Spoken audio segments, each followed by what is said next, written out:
I want to create the most incredible dog training company in the world. That's what I want to create. That's a legacy that you can leave behind. It's not material. That for me is special.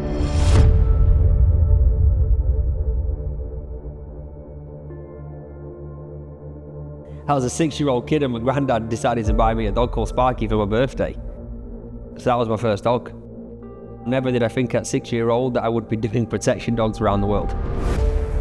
When I was on life support after that and I didn't know if I could walk again or even do anything again, you've got to look at the things that really mean the most to you. So when you've got time and you're laid there, all things go through your head, and one of the main things was, what actually makes me happy? The dogs were the only thing that I could think of that really brought me a lot of joy into my life. I love everything about them, the training, the loyalty, the love, the affection, the warmth, everything that they bring to you, they're non-judgmental. Nothing matters to a dog other than just being there for them. There was never any intention to sell dogs or even train dogs for money. It was purely rescue. So when you're rescuing dogs, the way to rescue more dogs and save more dogs is by changing the behaviours that the bad dogs have. So then you look at, how do I change this dog? How do I make this dog a better dog so that it can go live a normal life? Okay, I need to learn how to train dogs, because the only thing that's going to save this dog is if I can learn how to avoid it doing this behaviour. Then I became very good at training, and then all of a sudden people would just ask me, can you help me with my dog? I'll pay you a £5, I'll pay you a £10. Before you know it, I'm booking in 3-4 people a day. Then 10 led to £20, £30, £40. Before you know it, I'm like, hang on a minute. I'm doing what I love day in, day out, and now I'm getting paid for this. This is like the dream. This is like the footballer mentality. Like, you want to be a footballer, you get paid for it because you love it. And that just led to, okay, now I'm going to have my own dogs. I'm going to start doing project dogs. I want to do obedience. I want to do fancy obedience. I want to compete. Now I'm looking at videos around the world and thinking, hang on a minute, I can do it better than you. Within a short space of time, I'm getting better results than what I'm seeing online. So I had friends at the time that had passion for training, had an old business partner that I used to work with that was good at training, and together we started training dogs in obedience. Then we started pushing the protection side of things.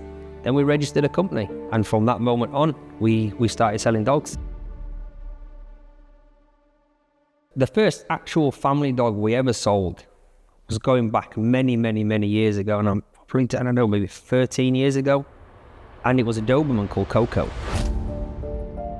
And it was the first time that we sold a family dog at quite a lot of money back then to us.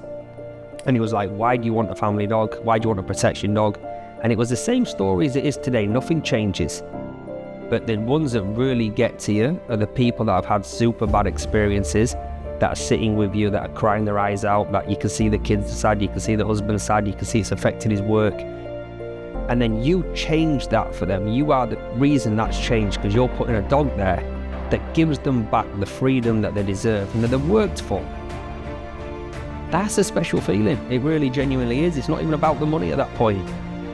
It's paramount. You put the right dog in that environment and you bring no stress to that family. They're already going through too much. I can get up every day and enjoy training with dogs. I really genuinely love what I do. And if I made 100 million tomorrow and I had it in my bank account, I would get up and still do what I do. Maybe not on the scale of like how many dogs we need to supply, but I would definitely still do what I do with dogs. You need a special team around you to do what you're doing. You need people that have your back, you need people that are there for you, you need people that understand you, you need people on the right path. It's not easy, it really isn't. It's a strong environment, it's a hard environment to be in. If you stick together and you do well, at the end of it, the end outcome's great. You now see the team has relationships with clients, which is nice.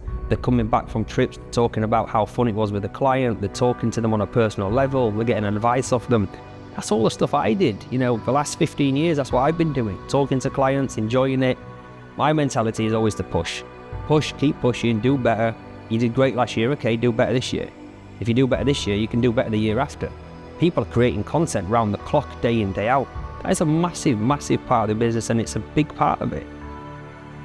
So the ideas, the creations, the editing, the production, everything that we do, you can elevate it. I elevate my training, so it's the same with the concept of filming. For me, it's not about making the business bigger. It really isn't. I don't want to make the business any bigger. I don't want to sell any more dogs than we're already selling. I want to create something special. For me, I've really found a love and a passion behind filming the journey that we're on. Creating a diary of just incredible stuff, of what you've done, where you've been, all the things you've achieved, the places you've gone, the people that you've met, and the content that you've created as a team. That for me is where I want to elevate.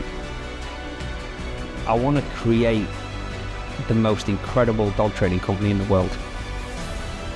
That for me is special. That for me is like, okay, we created content that impacted people's lives.